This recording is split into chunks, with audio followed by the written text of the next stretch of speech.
Good morning, dear students. How are you all? I hope you all are good, safe, and healthy. At other PGT Ikiwadi again here to discuss with you some important topic from chapter 12 forms of market. So almost in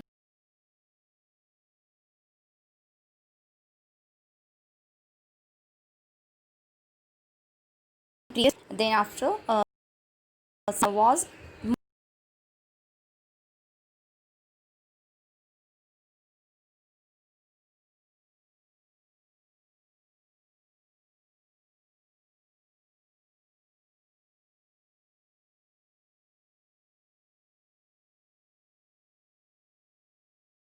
fourth and last market is oligopoly market. Okay, dear students. So oligopoly market means it is that market where are a few big firms are available for the big firms हैं but few means limited firms are there. Okay, and they create a cartel to create a monopoly of a market और वो सारी मिलकर एक group बना लेती हैं और जिससे कि मार्केट में एक मोनोपोली अराइज हो जाती है. Example there are only a few car producer in global market कि अगर हम ग्लोबल मार्केट की बात करें GM और okay, so these brands are very limited in numbers. इनको हम easily count कर सकते हैं. Clear? So sometimes a question arises that why in the oligopoly market the firms are limited. Answer is because it needs a huge capital to invest in this type of business at large scale, at global scales. That's why the limited firms are there. Okay क्योंकि इसमें बहुत ज़्यादा capital की ज़रूरत होती है global market में अपनी जगह बनाने के लिए, प्रोडक्शन करने के लिए. सो इतनी that's why the number of firms are in, इसलिए बहुत ही कम नंबर्स में फर्म्स होती हैं. बट जो भी होती हैं वो इवन के पॉइंट ऑफ व्यू से होती हैं. Clear? Okay, so features of monopoly market. The first is small number of big firms. अभी हमने डिस्कस किया few firms will be there but they are large in investment. वो investment में काफ़ी बड़ी होंगी लेकिन नंबर्स में लिमिटेड होंगी. High degree of interdependence. Interdependence means each firm depend on each other. जितनी भी फर्म्स होंगी वो सब एक दूसरे पर डिपेंड होंगी to decide the level of output and level of price. क्या प्राइस रखना है ग्लोबल मार्केट में, कितना आप प्रोडक्शन करना है, दे डिसाइड मेंटेनियसली. ओके, एक साथ डिसाइड करते हैं. Next, difficult to trace firms demand curve. Yes, my dear student, because of the high degree of dependency it is very difficult to prepare a demand curve. तो demand curve formation is not possible in oligopoly market. So हमने सिर्फ 3 ही demand curve पढ़े हैं: perfect competition, monopoly and monopolistic competition. So there is no demand curve formation in oligopoly market. Formation of cartels. If only few big firms are there and they create a group, और उस group को ही क्या नाम दिया है, cartel. वो cartel creation रखती हैं. Okay, without their permission no one can enter, no one new firm can enter in the market. उनके बगैर मार्केट में कोई न्यू फर्म नहीं आ सकती है.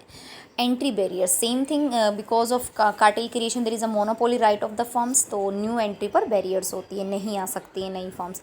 No price competition. Non price competition means that firms are ready to sell more output but instead of increasing price they are adopting free services, buy 2 get 1 free, some sale discount, some cash discount, trade discounts. It means some kind of discounts available for customers but there is no competition regarding price से related कोई competition वो face नहीं करते. It means price competition means price को या तो बहुत ज़्यादा बढ़ा लेना या बहुत ज़्यादा कम कर देना as compare rivals firm जो आपकी competitors है. बट यहाँ प्राइस को हमें बार बार चेंज नहीं करना है, ये भी एक पॉलिसी होती है.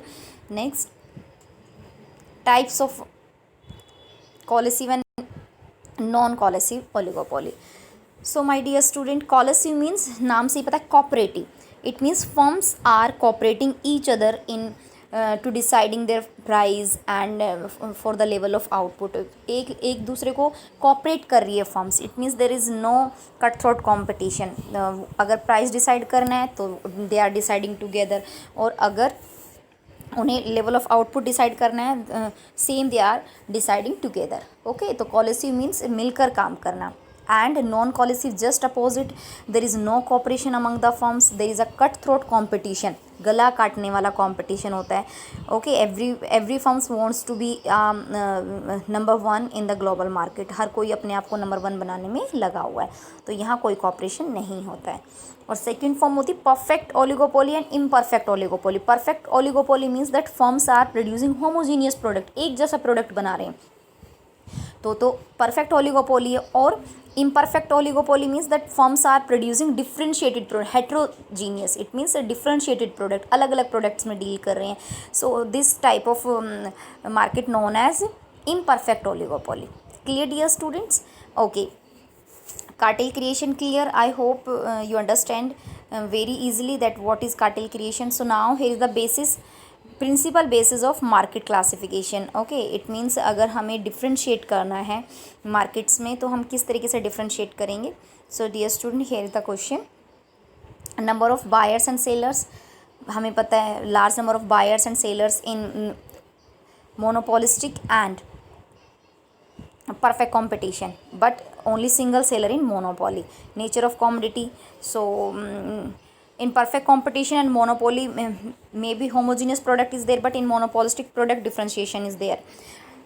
Degree of price control, in perfect competition there is no price control, but in monopoly full price control, and in monopolistic competition there is a partial price control, कुछ limited level का price control होता है. okay, so here are the few description about this. next, knowledge of market. of market means market की कितनी knowledge है. तो in perfect competition perfect knowledge है, monopoly में भी परफेक्ट नॉलेज है, but in monopolistic competition lacking of knowledge. यहाँ जो है मार्केट में नॉलेज नहीं होती है. Mobility of factors, production factors के रिगार्डिंग. सो परफेक्ट कॉम्पिटिशन और मोनोपोली में परफेक्ट नॉलेज होती है और मोबिलिटी भी परफेक्ट होती है, बट मोनोपोलिस्टिक में परफेक्ट मोबिलिटी नहीं होती है.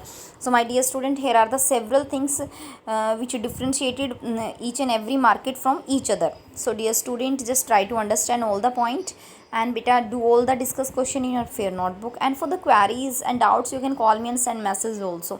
So dear student, be regular with your study, stay healthy at home.